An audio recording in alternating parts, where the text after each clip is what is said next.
Thank you. Yeah, hello and welcome to my presentation about joint work in progress with Eric Finster, Nagurski, and my supervisors, Benedict Ahrens and Paige Randall North. So I got interested in classifying higher functors, and I ran into problems with lax higher functors, which cropped up there. So I'm going to give you an introduction in how I got there and how I intend to solve these problems. So first, I'm going to tell you why I'm interested in lax functors, in particular via the classification of functors. And I'm going to get into details of this problem with lax functors in particular and higher functors as well. And then I'm going to present to you the Opetopic setting, which suggests a solution to these problems with lax functors. Finally, I'm going to go into a little bit of more details into what our goals actually are. So let's first have a look at how lax functors crop up in the classification of one-functors. So there are two possibilities of classifying functors via their fibers. First, we can take fiber sets. So given a functor f from category C to a category B, we can take for an object of the codomain category or a morphism of the codomain category their preimages under either the object map of f and the morphism map of f.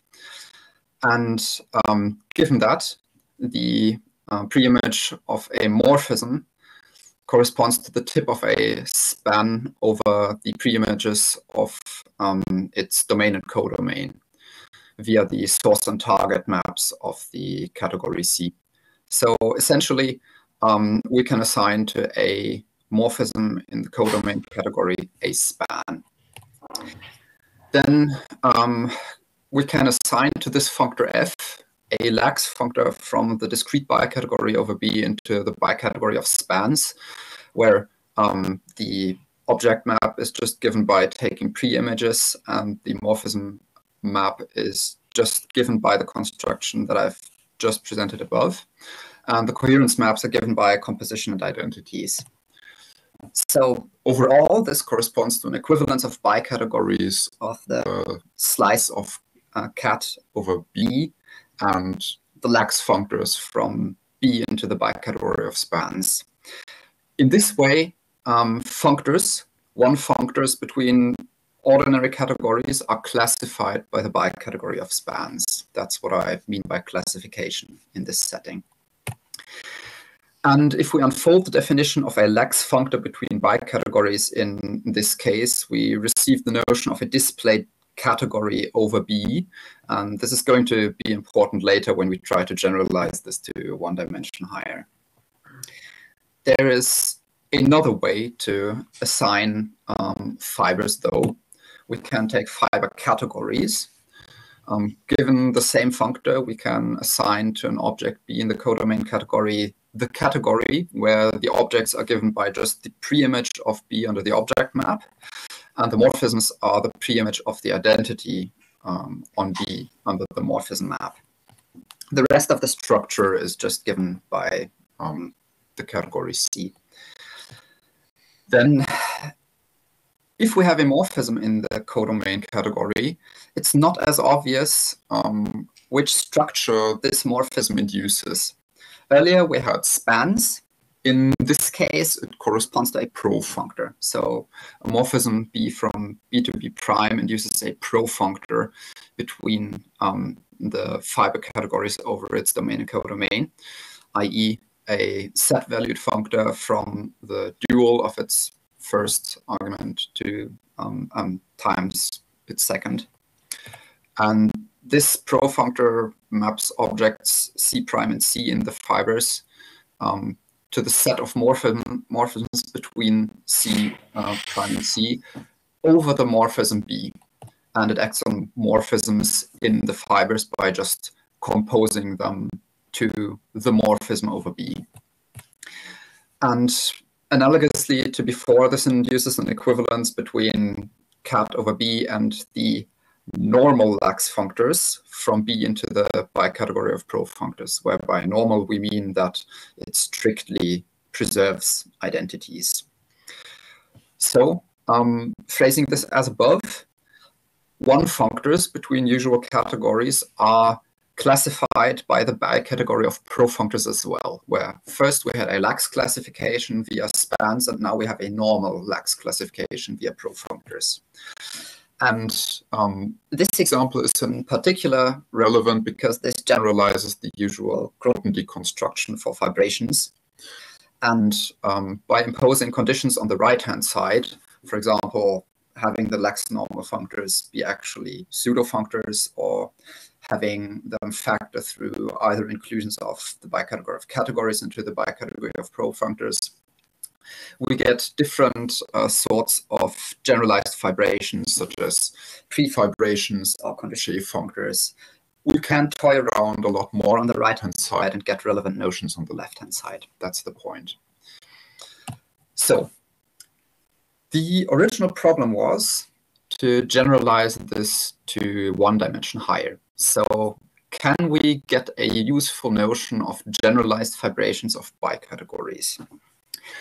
And a special case of that is already known, non-generalized Grothendieck fibrations of bicategories. Buckley has published a notion of fibration of bicategories such that the fibered bicategories over a base bicategory B actually correspond to the pseudo-functors from B into the tricategory of bicategories, up to variance, of course. This is exactly what we would expect from the setting one dimension lower. This is the Grothendieck construction underlying one category is just categorified. So the goal would be to find a two-categorical version of that, so that of the generalized Grothendieck construction, such that the slice bicat over B corresponds to the Lax normalized trifunctors from B into a tricategory of Prof functors between bicategories. And of course, there are some ingredients missing in this. We need a tricategory of Prof functors between bicategories and a notion of normal Lax three-functor. The other classification should be possible to generalize this as well to one dimension higher. So we'd like to have a tricategory of spans, let's call it 2-span, generalizing the bicategory of spans that we already know, such that the slice of bicat over B corresponds to the Lax trifunctors from B into this tricategory of spans. And in this case, it's actually not very difficult to construct a possibly suitable tricategory of spans, because we can just iterate the construction of spans, meaning that in this tricategory of spans, the objects are given by sets, morphisms are given by spans, so far just as in the bicategory of spans of sets. But now the two morphisms are not maps of spans, which would correspond to a map between the two bullets on the middle layer here that makes everything below commute. But the two morphisms are now spans of such maps of spans, such that each of the bullets in the top layer in this diagram corresponds to the tip of such a span of maps of spans. And now in this tricategory, the three morphisms are given by the maps between these spans. So such a three morphism is given by this top arrow here, making everything below commute, of course. And luckily, this actually serves to give a partial classification result up to huge problems. In the literature, we already have a notion of displayed bicategory that we can compare this to, and a definition of a Lax three-functor. And if we plug all we have into the definition of a Lax three-functor, we see that the data of a Lax three-functor from B into this tricategory of spans, plus some representability conditions, seems to agree with the data of a displayed bicategory over B. I'm saying data because we have problems with the coherence axioms. And this is not a problem that's specific to our setting of having a Lax functor from a discrete three-category to the tricategory of spans. This is a general problem with the notion of a Lax functor. And then we have a problem because in the literature there seems to be a definition of Lax functor, but it only uses special cases where some coherences are invertible. In the general Lax case, the diagrams that we use to define the coherence axioms for a Lax trifunctor are not composable. Morphisms just point into the wrong directions. And we need to assume that some coherence cells are invertible. Then we can compose these diagrams and get sensible coherence axioms. Furthermore, there's an even deeper problem, not in the coherence axioms, but in the coherence morphisms, the coherence three morphisms, to define the source and target of the coherence three morphisms for a Lax functor.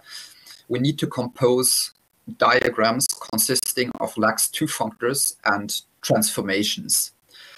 So in particular, we need to whisker transformations with Lax functors, and that is not possible either. That's been known for quite a while. There's been a blog post by Mike Schulman many years ago about this. We cannot construct such a whiskering because, again, the morphisms that we need to construct, the result just do not point into the suitable directions. So we do not have a suitable notion of Lax functor, and this is currently the main goal, to construct such a suitable notion of Lax functor. In a chat with Eric Finster, I found out about a setting where Lax functors of higher categories are a very elementary notion. And this is why I'm interested in this setting of opetopic higher categories, because it should be possible to reverse engineer a suitable notion of Lax trifunctor from this setting of opetopic higher categories, where we can, without much additional effort, have a notion of Lax functor between opetopic three categories. So let's get to what this setting of opetopic higher categories actually is. In low-dimensional models of higher categories, such as bicategories or tricategories, or even one categories, cells are globular, meaning that they have as source and target parallel cells of one dimension lower.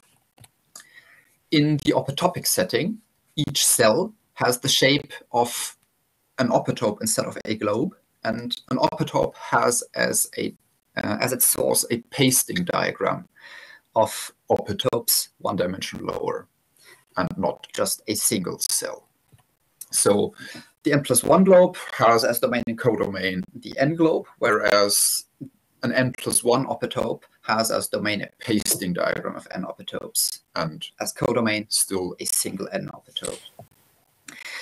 So to visualize this, in dimension 0, 1, 2, 3, we get the usual globes as we know them from globular categories, whereas opetopes can get much more complicated very quickly. For example, in dimension 2, the source can be a pasting diagram of one cells, which is just a chain of arrows of arbitrary length. And in dimension 3, we already have way more choices because we can paste these two opetopes together in many different ways. This down here is just an example of a 3 opetope. So why would this help us? In an opetopic higher category, the n cells can not only fulfill the role of the n morphisms in this higher category, but they can also serve to define the composition and furthermore coherences in this higher category. So how's this supposed to work? We need to define a notion of universality of opetopic cells corresponding to essentially pseudo-invertibility, as we know it from globular higher categories, such that if we have a universal cell alpha with domain pasting diagram P and codomain cell C, we can consider alpha to be a witness for the cell C being a composite of the pasting diagram P. So how would we define such a notion of universality? Again, we can take motivation from pseudo-invertibility in globular higher categories by essentially providing a definition of the following form. An n cell alpha from P to C is universal if any cell with the same domain P factors essentially uniquely through alpha. Of course, this sketch of a definition immediately provides several questions because there are problems. The notion of factorization through alpha relies on composition of n cells, which is defined by universality of n+1 cells. And the notion of uniqueness of a factorization essentially relies on n+2 dimensional universality. So we can either consider this as a co-inductive definition, or we can truncate this at some dimension k to define k categories instead of infinity categories. These problems with co-inductivity aren't relevant if we just want to consider, for example, 3 categories, because then we can just truncate. And how would we define higher categories in this setting? Every pasting diagram should definitely have a composition in a higher category, because having the structure of a composition function is essential to a category. And furthermore, composition should respect itself in a way. Think of, for example, the interchange law that you can phrase as 1 composition and 2 composition in a 2 category respecting each other. This is a generalization of that. And the interesting thing in the Opetopic setting is that these 2 conditions, phrased more precisely, of course, already suffice to define higher categories. To be more precisely, an Opetopic set is a higher category if every pasting diagram is the source of a universal cell, which defines its composition. And the universal cells are closed onto composition, where composition is, of course, again defined by universal cells. And without going into the details of what this precisely means, it has been shown that up to dimension 2, the notions of Opetopic n category and globular weak n category are equivalent. So specifically, a globular 1 category just corresponds to a usual 1 category, and an Opetopic 2 category just corresponds to a usually globular bicategory. This is, of course, not precise because I haven't even talked about what the morphisms participating in this equivalence are. These are just the objects. And this is the crucial part. In the Opetopic setting, the most basic canonical notion of morphism between Opetopic higher categories is not strict, is not lax, but it's even more general. It's not weak, it's even more general. It's a lax notion of higher functor. And this is kind of intuitive. It's not very hard to see why this should be the case. If we have a morphism of underlying Opetopic sets, or Opetopic sets underlying higher categories, then this morphism does not have to map universal cells in its domain A to universal cells in its codomain B. This is an additional condition that we would have to demand if we wanted that. So if we have a universal cell in the domain A, then its image under F factors through the universal cell with the same domain. We know that such a universal cell exists because B is a higher category, and this factorization, given by universality, corresponds exactly to the coherence morphisms. So in order to have invertible coherence morphisms, we would need to have factorizations in both directions. So the image of this universal cell under F would have to be universal itself. But this is not generally true. So in the general case, we get non-invertible coherences, i.e. Lax functors. And the conjecture is that this provides a sensible notion of Lax functor of higher categories. And this is why we are using this to reconstruct a notion of Lax trifunctor from this opetopic setting. In the two-dimensional setting, it has already been proven that, in fact, this notion of Lax functor between opetopic sets corresponds exactly to the Lax notion of functor between bicategories. So we know that in this dimension, this already holds because we have well-defined notions of opetopic Lax functor and globular Lax functor there. In one dimension higher, our goal is to reconstruct the notion of Lax globular functor from the opetopic setting. So, to be precise, we do not only want to reconstruct the notion of Lax trifunctor from the opetopic setting, but we also want to use this for the classification results that I already gave as a motivation for my interest in Lax trifunctors. We've seen that for the classification of two functors via spans, this seems entirely possible because we already have this notion of the tricategory of spans, and it already looks like if we have a well-defined notion of Lax trifunctor, this should relatively straightforwardly be equivalent to the notion of a displayed bicategory. But the other goal of given a classification via profunctors seems to be a little bit more complicated.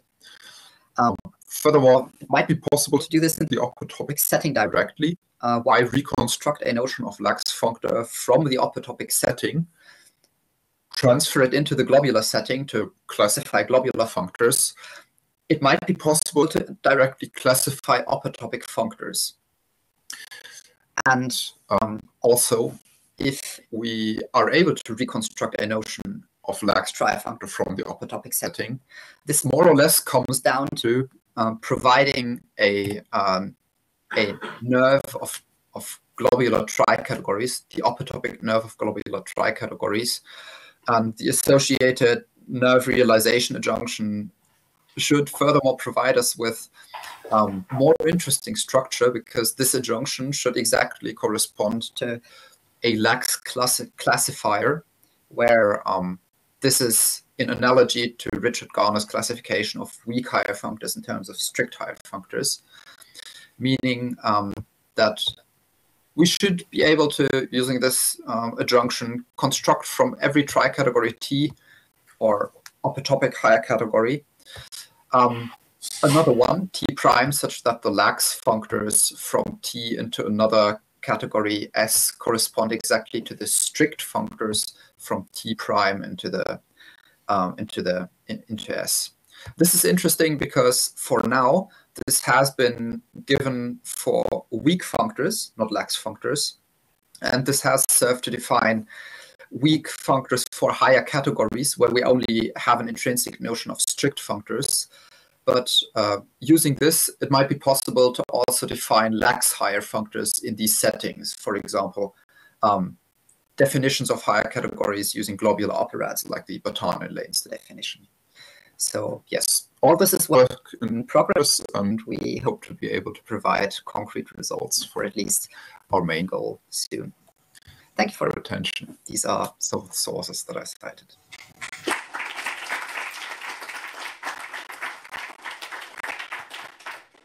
All right, thank you for your talk, Tobias. Are there any questions from the audience? Yes? You already have some idea of how the opetopic definition will resolve the coherence problems, like the whiskering problem that you described earlier? So the question was, do you already have an idea about how the... I'll just give you the microphone. Hi, thanks for your talk. So I was asking if you already have some idea of how this opetopic definition might resolve the coherence problems that you briefly described, or like how it avoids them, I guess. Mm-hmm. Okay, so I mentioned two problems with the definition of Lax trifunctor, and for the more fundamental problem of whiskering with Lax functors, I do have an idea how this might be resolved, and I cannot guarantee this. This is just, well, it's work in progress. I haven't proven this so far. I think this comes down to having a different notion of globular Lax natural transformation, which exactly serves to enable this this whiskering with Lax 2 functors. So this should resolve this notion.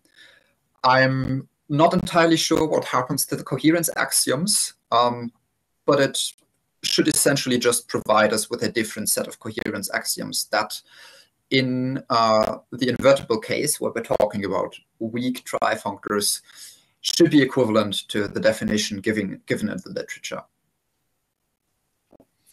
Thank you. Okay, other questions? A question that I had was, I mean, on that second last slide, you had sort of 3 goals. Can you give an impression about how achievable these goals are? Like, how far along are you? Yeah. So the first goal of reconstructing a notion of Lax trifunctor should be very achievable. That's the very least we can do.